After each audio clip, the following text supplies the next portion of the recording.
Deuxième partie, toujours en réponse ici à la réaction de M. Moursanda Kouyaté, ministre des Affaires étrangères et des Guinéens établis à l'étranger. J'avoue sincèrement que personnellement, je suis très déçu. Et vous savez, les Européens, les Blancs, parfois, ils aiment souvent nous provoquer, quoi. Ça, je le dis pourquoi? Parce que déjà, lorsque on vous appelle, ça, c'est même pas un appel, c'est une convocation qu'on les a faite.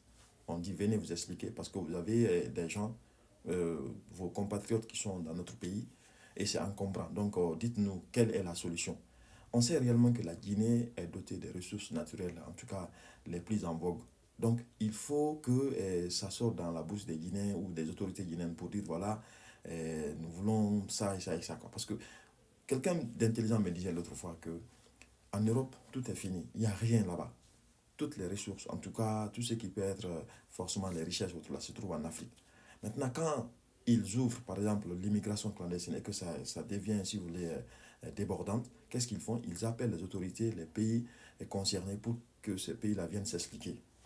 Maintenant, quand vous vous expliquez maintenant, soit vous êtes d'accord à ce que vos compatriotes restent dans notre pays et en contrepartie, on exploite vos ressources. Ou bien, on rapatrie vos compatriotes et comme ça, chacun reste. Et quand c'est comme ça, forcément, ça va créer, si vous voulez, le désordre. Parce que ceux qui seront retournés, les retournés, vont se rébeller contre les gouvernants en place, quoi.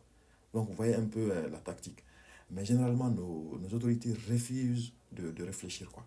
Vous savez, c'est pas pour rien que vous voyez les ambassades de l'Union européenne en Guinée ou même dans d'autres pays.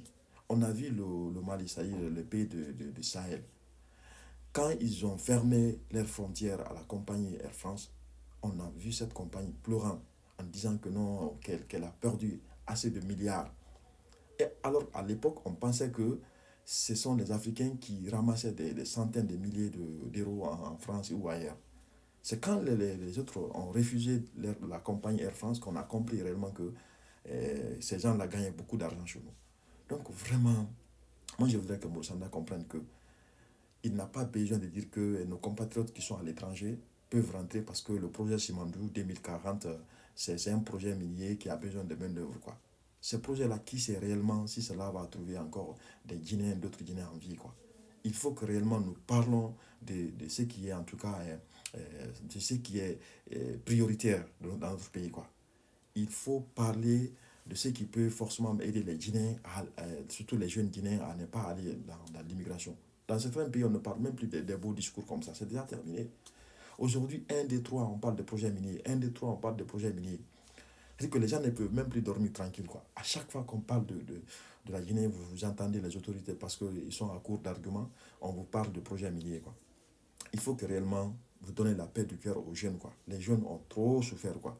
Beaucoup de jeunes sont partis sans même revenir dans leur pays, quoi. Les Guinéens ont trop souffert, quoi. On voit nos soeurs et nos frères en détresse dans les pays maghrébins. Parfois même, même trouver quoi manger, c'est un problème. Mais il ne peut pas retourner en Guinée parce qu'il n'y a rien. Il n'y a absolument rien. C'est de la propagande. Dans un pays où on parle de détournement de centaines de millions d'euros, comment vous pouvez avoir le courage de rester là-bas? C'est juste incroyable. Donc vraiment, Moussanda, moi je pense que cette fois-ci, tu as raté complètement euh, ta vocation. C'est vrai que tu as encore une fois de plus la motivation, tu as la hargne, tu veux vraiment que les choses bougent. On voit en toi, mais la diplomatie, ce n'est pas ton domaine. Tu n'as pas fait cette étude. On étudie aussi la diplomatie. Il faut avoir aussi le ministre des Affaires étrangères malien, Abdoulaye Diop, qui fait une diplomatie extraordinaire. C'est ce que nous, on a besoin vraiment. Merci.